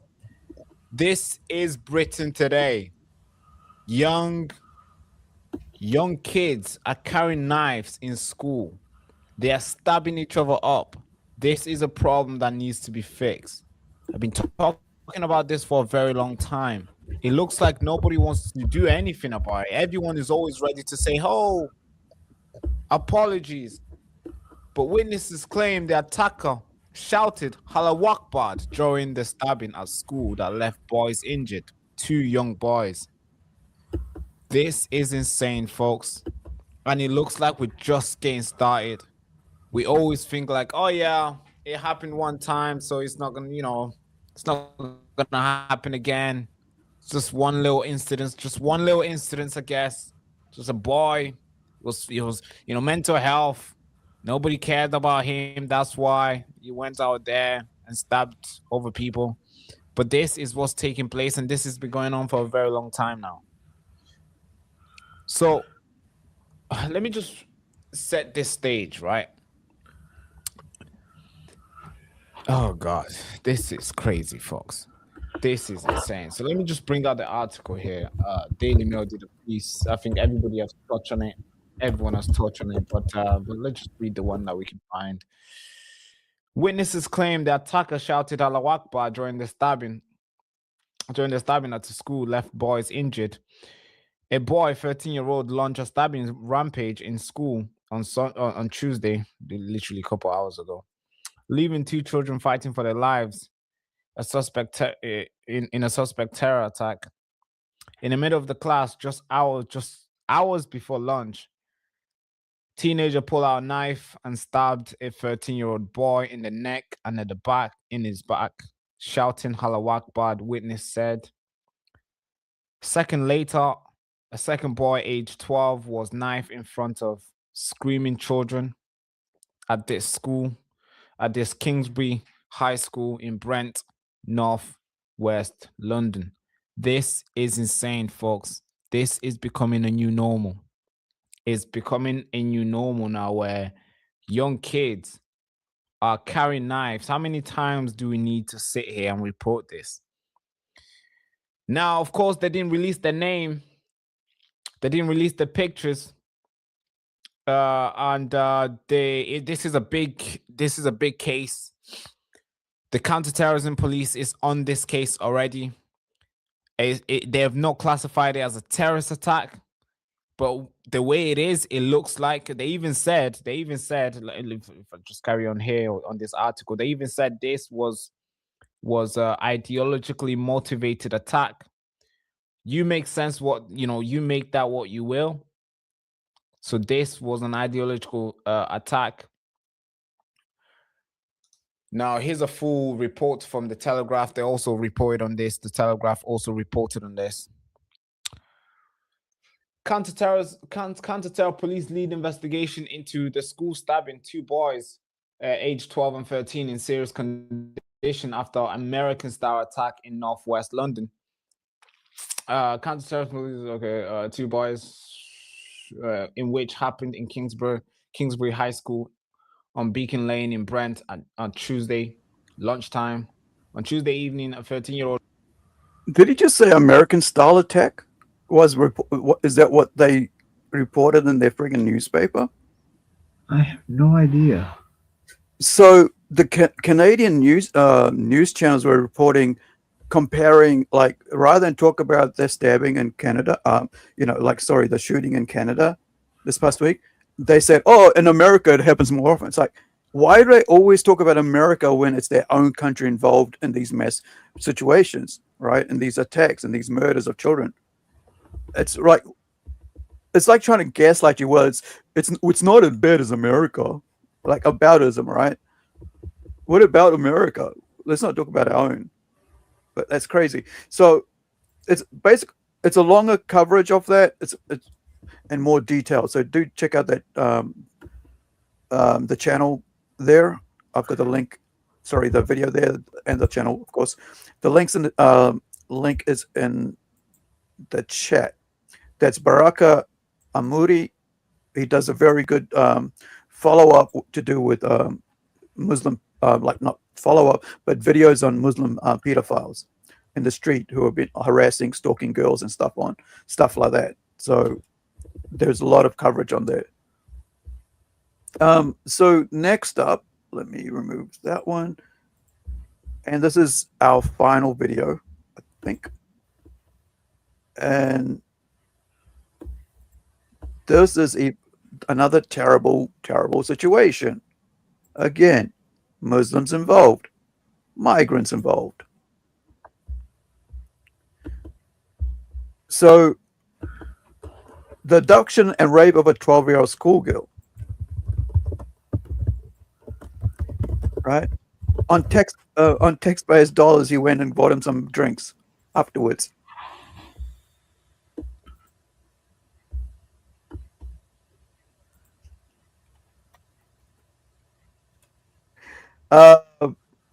So here we go. Let me just get this link in there so you guys can follow it up. A warning now that what you're about to hear is very distressing. Today, an Afghan illegal immigrant was found guilty of abducting and raping a 12-year-old girl in Nuneaton. Ahmad Malakil was convicted of one count of rape following a 10-day trial at Warwick Crown Court. Now, he was cleared of a second count of rape and had already admitted to a charge of oral rape. He was also convicted of child abduction, 2 counts of sexual assault, and taking indecent photos of a child. Another man was cleared of attempting to take a child, committing an offence with intent to commit a sexual offence, and intentional strangulation. See, they're all, working like army age men who are basically infesting into the Europe, into UK. And these are all people who are not allowed to even see the face of a woman in their own country. Afghan, right? Where they're covered from head to toe in friggin' tablecloth, curtains.